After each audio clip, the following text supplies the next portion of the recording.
Ny mety tetry ny andro eny Andranomasina ny sabotsy 12 Novambra 2020 amin'ny 9 maraina hatramin'ny alahady 12 Novambra 2020 amin'ny 9 maraina.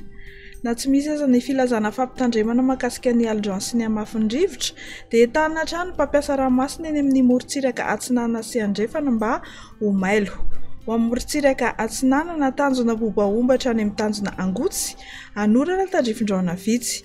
Ho avy Atsinanana na Atsimo Atsinanana andrivotra ka ho 20 hatramin'ny 20 km isan'ora. Anonjabe ny ranomasina ary ny avin'ionja 1.5 hatramin'ny 2 metatra. Tanjona Angotsy hatrany Mahanoro, anorana tandrifin-drahona Mahalana. Ho avy atsimo na Atsimo Atsinanana andrivotra ka ho 20 hatramin'ny 7 km isan'ora.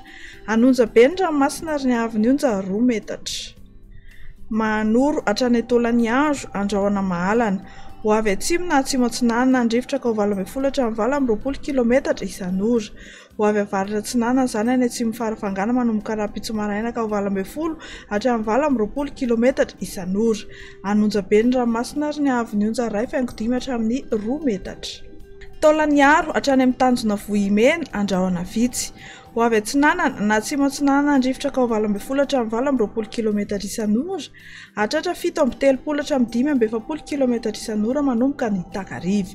Anonjabe na herin'ny ranomasina ary ny avin'ionja 2 hatramin'ny 2.5 metatra. Isy ny alin-drano avy any Atsimo Andrefana. Ho amin'ny morontsiraka Andrefana, tanjona Vohimena hatrany amin'ny tanjona Agabo, andrahona vitsy na Ibalika ny masoandro. Ho avy Atsimo Atsinanana andrivotra ka ho 20 hatramin'ny 7 km isan'ora. Anonjabe na herin'ny ranomasina ary ny avin'ionja manodidina ny 3 metatra. Hena Mendalana makany amin'ny fiafaran'ny Febitaona. Isy ny alin-drano avy any Atsimo Andrefana. Tanjona Agabo hatrany amin'ny tanjona Vilanandro, isy tandrifin-drahona vitsy ny alina. Ho avy atsimo ny rivotra amin'ny ankapobeny ka ho 20 hatramin'ny 7 km isan'ora. Hatratra 5 km isan'ora indraindray any atsimo ny Morondava.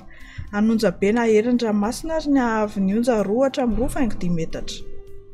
Tanjona Vilanandro hatrany Analalava dia andrahona amin'ny Tsitokotoko. Ho avy Andrefana na Atsimo Andrefana andrivotra ka ho 9 hatramin'ny 9 km isan'ora. Hatratra 20 km isan'ora indraindray. Ho tonona hadim-panonja ny ranomasina ary ny avin'ionja 8.3 hatramin'ny 1 metatra. Amaranantsika azy Analalava hatrany amin'ny tanjona Bobaomby, anorana tandrifin-drahona vitsy. Iovaova amin'ny fitsokan'ny rivotra ka ho 9 hatramin'ny 9 km isan'ora. Ho tonona hadim-panonja ny ranomasina ary ny avin'ionja latsaky ny 8.4 metatra.